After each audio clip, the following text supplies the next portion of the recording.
big recession. People are downsizing, spending less. Gas is getting near $4 a gallon. So what do? You buy one of these.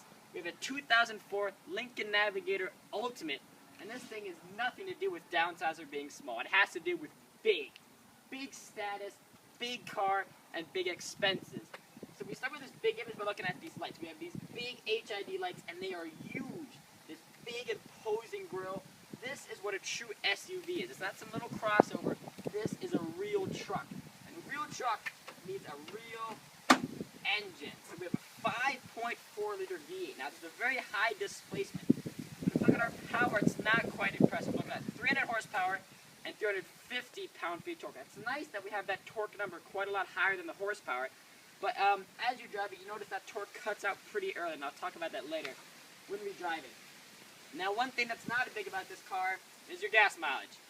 16 highway, 11 in the city. If you want to be green, buy a Prius. This is not your car.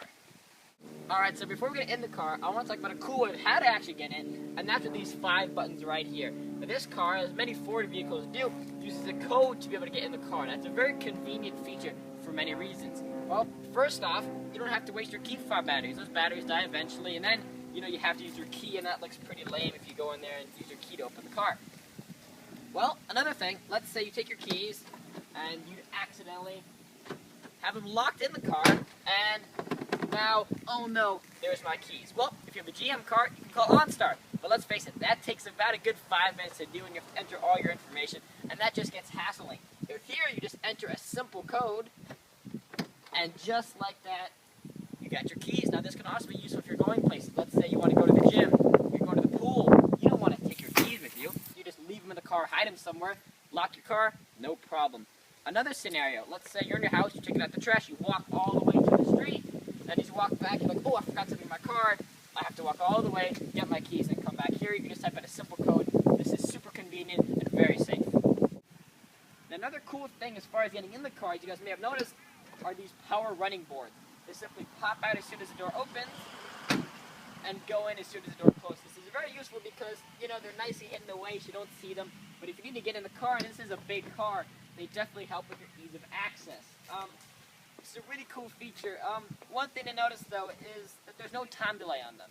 So for any reason you open one door, you want to open your back door, let's say you have to unlock them, so you unlock this door, you close it, they close, and then they open again.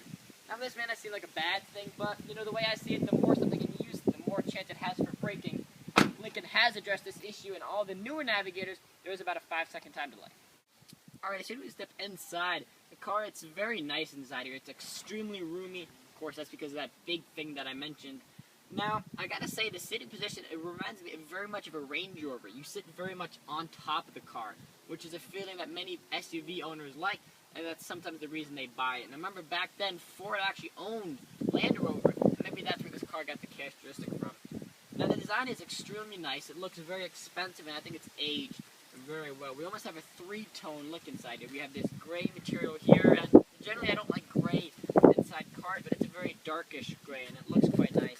And that, along with the tan, looks very nice.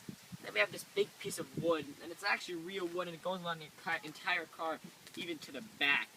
Now, this actually reminds me very much of a Bentley. We have these 2 almost Bentley wings, and this clock right in the center. Now, you can see we actually have a very clean design. Now, of course, it's just a cover. Now, we do see the words Navigator. So, of course, when we open this, we expect to see a navigation system. But this is actually an option. Not all Navigators come with a navigation system. Now, of course, I agree to whatever they just told me here. But as you can see, the system, it's actually not bad. Some people did complain it looks outdated. But to be honest, on lots of these cars, these navigation systems get outdated pretty quick. Let's face it, any iPhone or Android has a pretty much better system anyway. The font is not bad. You can see quite easily, and you can zoom in and out should you need to.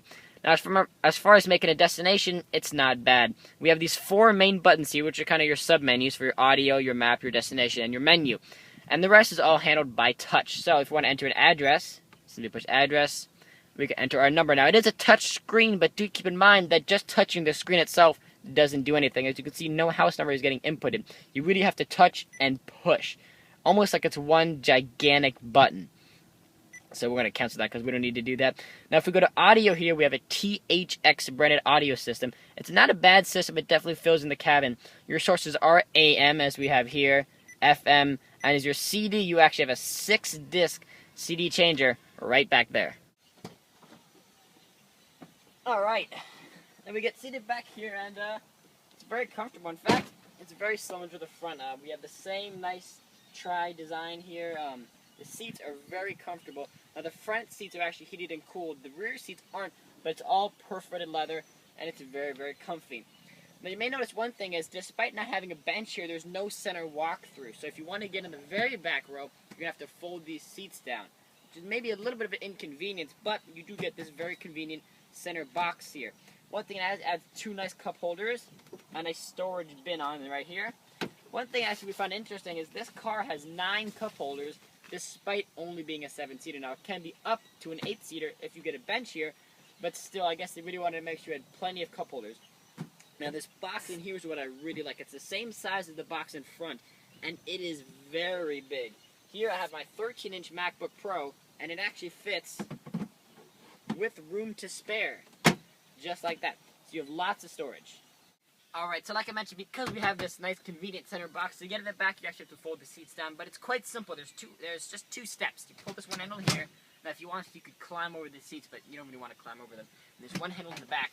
You pull just like that, and you can simply get in. Now it's really not so bad back here. The seat easily folds down, and you pull it right back up.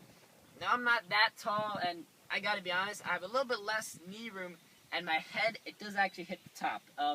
There's these 2 pieces on the side, and that's for having the trunk that goes in. So because of that, your head kind of hits it. If you tilt your head to the side a little bit, then you have a little bit more space. But other than that, it's quite similar to the middle row. It's a little more cramped. You have an extra seat, and you're right against this big piece of plastic. But we have had 3 people in the back, and there was no complaint. Alright guys, one quick thing I want to mention was on this gas tank. Now, you see we have this little Ford logo here. I think you guys could have maybe put a Lincoln badge in there, but they decided to stick with Ford. Now as soon as you spin it open, you notice a little lock piece. This is actually your gas cap lock. Now many cars, such as the BMW, has a lock for the actual door, so you can open this. This just has to use this inside, which is a little bit more annoying. For starters, you need an extra key here. So let's say you put your key in, and your key's flying around, scratching your paint, and you finally get this open. There's nowhere to hold this either, so this flies around scratching your paint too. It's annoying enough getting 11 miles per gallon at premium fuel. This just really adds to it. If you have this car, you're going to hate the gas station. Alright, now as soon as you're in the back of the vehicle here, you can notice there's a glass separation for the entire trunk. Now this is quite useful because if you have a lot of things in your trunk, you probably noticed if you open the whole thing, stuff kind of tends to fall out. Do keep in mind guys, this is quite curved, and it's not very high. I'm about 5'10". I'm nowhere near clearing this thing. So if you're walking around with groceries and you need to get in there, you're going to hit your head on this, and this is quite sharp, and that is going to hurt. So you keep in mind of that. Now one simple handle opens the entire thing. It's a power lift gate. It's going up and going closed. Now this is higher, so you'll probably want to hit your head on that. Now you do have quite a lot of room. It's not so bad. Keep in mind this is with the back seats folded up. Remember, of course, the people in the back, they don't sit straight, so even if there's enough room this way, at the top you have less space. But this car does have a very cool party trick, and that is these power flat folding rear seats. Now this is something that's often mentioned when comparing it to cars like an Escalade or a Tahoe. And when these seats are all the way down, they're completely flat to the floor. This is very, very convenient.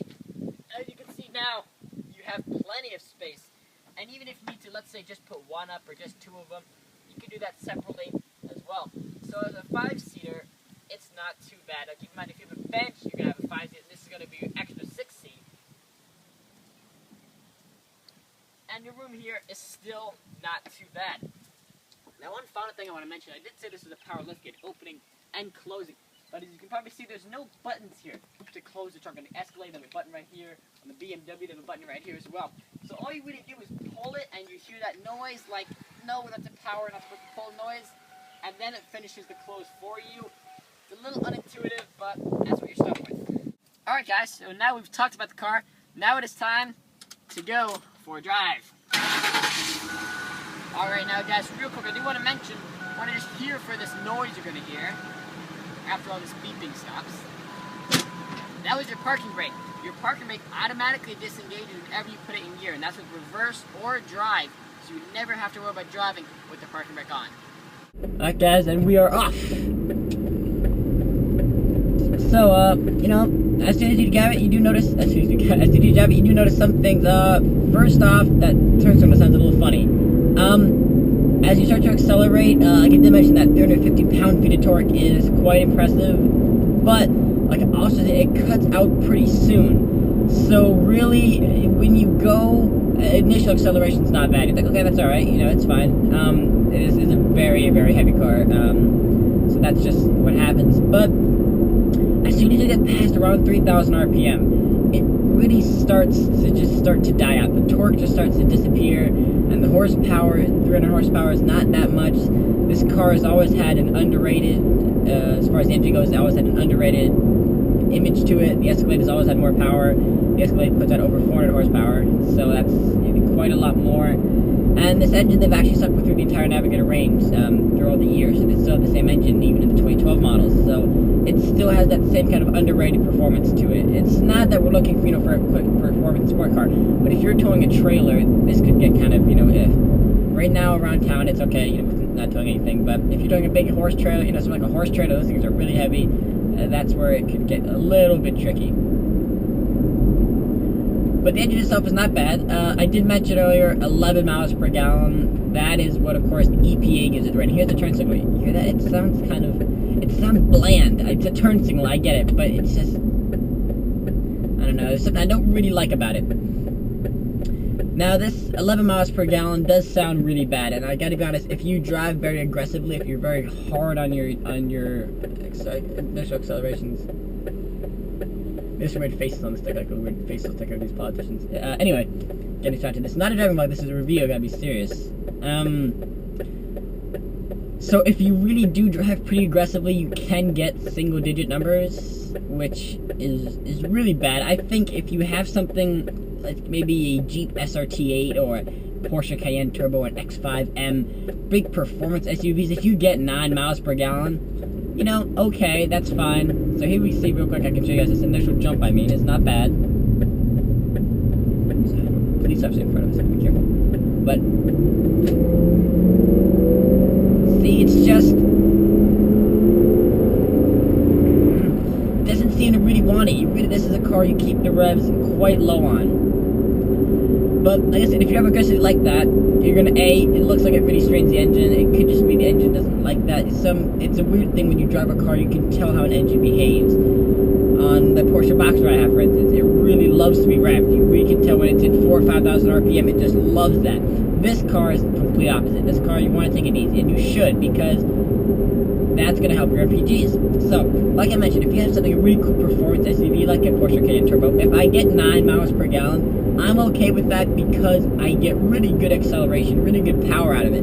This car, you don't get that. This car is, I gotta imagine, it's quite boring to drive, even with, as far as, you know, the BMW is a ton of fun. If you guys haven't seen my BMW video, you can check out my other videos. The Ferrari is a lot of fun to drive, the Porsche Boxer is super fun. This car, not so much, and because I get worse mileage and less fun, that just seems like just two negatives, no real positive in there. I mean, you do have the space, for sure. The space is nice, but other than that, the ride quality is probably what you expect. It does have an air ride suspension, and it actually lowers it if you're driving on the freeway. So it gets lower, so you get a little bit better gas mileage, like it does something, I don't know.